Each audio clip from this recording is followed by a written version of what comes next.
السلام علیکم، میں مولانا محمد ابوبکر اور میں اپنے یوٹیوب چینل سے بات کر رہا ہوں۔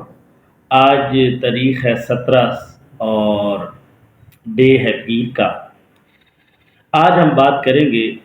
پچھلے گزرنے والے گزشتہ 24 گھنٹوں میں کیا کیا ڈیولپمنٹس ہوئی ہیں اور کون کون سی چیزیں ایسی ہوئی ہیں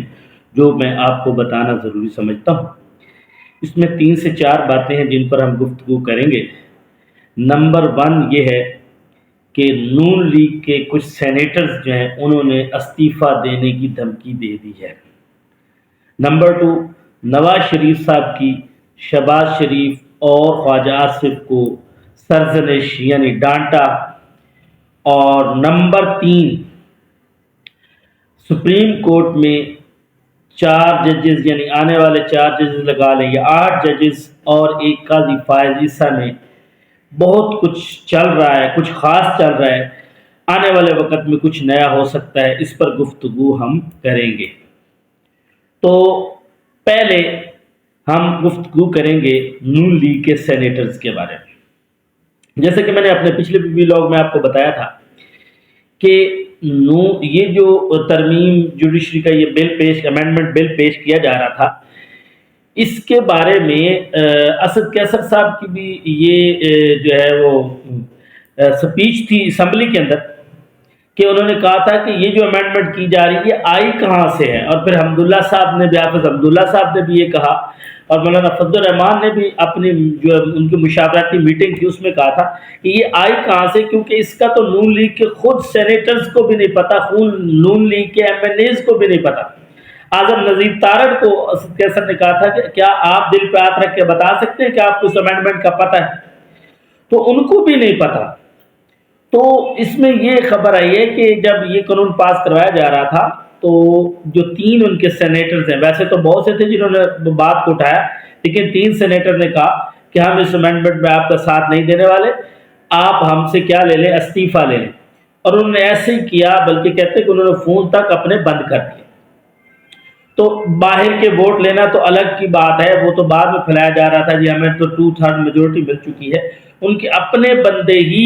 جو جن کے اندر ابھی بھی جذبہ ایمانی ہے یا ملک کے ساتھ محبت ہے، پیٹریٹزم کا جذبہ موجود ہے، انہوں نے بھی یہ ووٹ دینے سے کیا کر دیا تھا، انکار کر دیا تھا۔ تو یہی ایک وجہ بنی ہے کہ جناب وہ اتنے ڈسارٹ ہوئے کہ انہوں نے اجلاس غیر معینہ مدت تک جو ہے نا وہ اسے روک دیا۔ اور نواز شریف صاحب جو ہیں وہ سنڈے تک یعنی رہے اسلام آباد میں، سنڈے صبح ناشتے کی ٹیبل پر انہوں نے خواجہ آصف اور شہباز شریف کو خوب ڈانٹ پلائی کہ آپ میں یہ چیز پاور نہیں ہے کہ آپ کوئی کام کر سکیں، آپ کے ذمہ جو بھی کام لگایا گیا آپ اس پر پورا نہیں عمل آپ نے کیا، نہ آپ عمل کروا سکے ہیں۔ اور وہ غصے سے وہاں سے واپس لاہور آ گئے، اور اب ظاہر بات ہے ان کو غصہ نکالنے کے لیے اب لندن بھی واپس جانا ہوگا، کیونکہ ان کی جو طبیعت ہے اس میں خوشحالی اور اس میں خوشی اور تراوت تب بھی آتی ہے جب وہ لندن کا ایک چکر لگا لیتے ہیں، لندن جاتے ہیں۔ تو ظاہر بات ہے اب اس طرح کی باتیں کی جائیں، کیونکہ ان کا مقصد تو یہ امینڈمنٹ بل ہے، اگر یہ امینڈمنٹ نہیں ہوتی تو وہ ڈیفینیٹلی میں شورٹی کے ساتھ کہہ رہا ہوں کہ اب وہ لندن ضرور جائیں گے، اور جلد از جلد جائیں گے جب ان کو اس بات کی تسلی و تشفی ہو جائے گی کہ اب ہمارا یہ بل پاس ہونے والا نہیں۔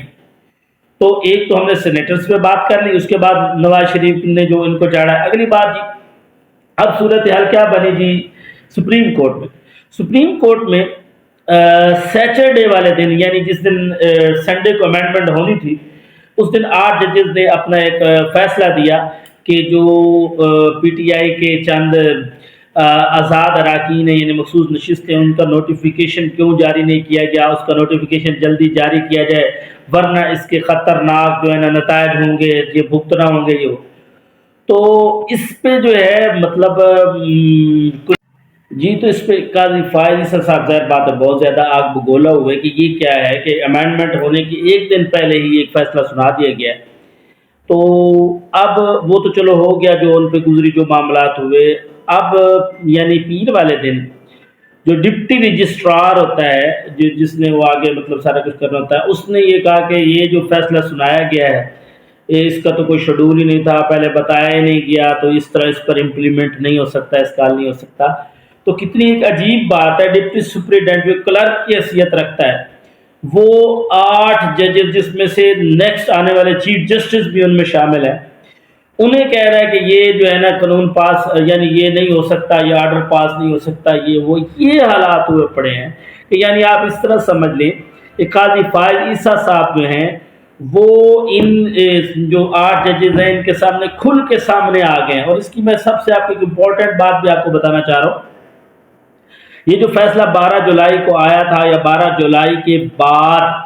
اب تک کسی بھی بینچ میں قاضی فائز عیسیٰ نے ان 8 ججز میں سے ایک جج کو بھی اپنے ساتھ نہیں بٹھایا۔ یہ ایک سب سے امپورٹنٹ بات ہے کہ جوڈیشری میں یہ جج صاحبان ہیں یہ بالکل آمنے سامنے آ گئے ہیں، یہ حالات پیدا ہو چکے ہیں۔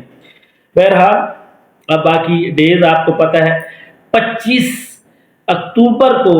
یعنی قاضی فائز عیسیٰ صاحب کی جو ہے وہ مدت ملازمت لگا لی ختم ہو جائے گی، اور 26 کو جسٹس منصور علی شاہ نے اس منصب پر، اس بینچ پر بیٹھنا ہے۔ یہ ٹوٹل 38 دن بنتے ہیں۔ ان 38 ڈیز میں 10 دن آپ نکال کی جو ورکنگ ڈیز نہیں ہیں، چھٹی ہیں، ان کو نکال لیں تو یہ بقایا جو ہے ٹوٹل 28 دن بنتے ہیں۔ 10 دن اس کے لیے بھی کہہ رہا ہوں کیونکہ 10 دن پہلے تو نوٹیفیکیشن بھی جاری کر دیا جاتا ہے، تو یہ 28 دن میں جو بھی ہونا ہے، ان 28 دن میں لگ یہ رہا ہے کہ ادارے عام سامنے آئیں گے، کچھ نیا ہوگا، کچھ نیا ہونے کا جو ہے نا وہ اس طرح کی صورتحال پیدا ہو رہی ہے۔ اس کے بعد جو سب سے امپورٹنٹ ایک بات اور ہوئی ہے کہ بلوچستان بار کونسل اور سندھ بار کونسل نے ایک قرارداد منظور کی ہے۔ اس میں انہوں نے جو ہے نا وہ مطلب یہ کیا ہے کہ قاضی فائز عیسیٰ صاحب کو جو اس طرح بالکل نہیں کرنا چاہیے تھا، یعنی وہ تاریخ کے سب سے بدترین قسم کے انہوں نے اس کو چیف جسٹس کو ڈکلیئر کیا ہے، اور وہ ایک ایسے بندے ہیں جنہوں نے اپنے ذاتی فائدے کے لیے، اپنے منصب کو بچانے کے لیے پورے ایک سسٹم کو تباہ کرنے کی کوشش کی، ایک سسٹم کو برباد کرنے کی کوشش کر رہے ہیں، اور ہم جو ہے نا اس کے خلاف کھڑے ہوں گے، ہماری لاشوں سے اسے گزر کے جانا ہوگا۔ یہ تک صورتحال اس میں پیش کر دی گئی ہے۔ بہرحال آگے دیکھتے ہیں کیا صورتحال بنتی ہے۔ حالات جو ہے وہ ڈے بائی ڈے بالکل خراب ہوتے چلے جا رہے ہیں۔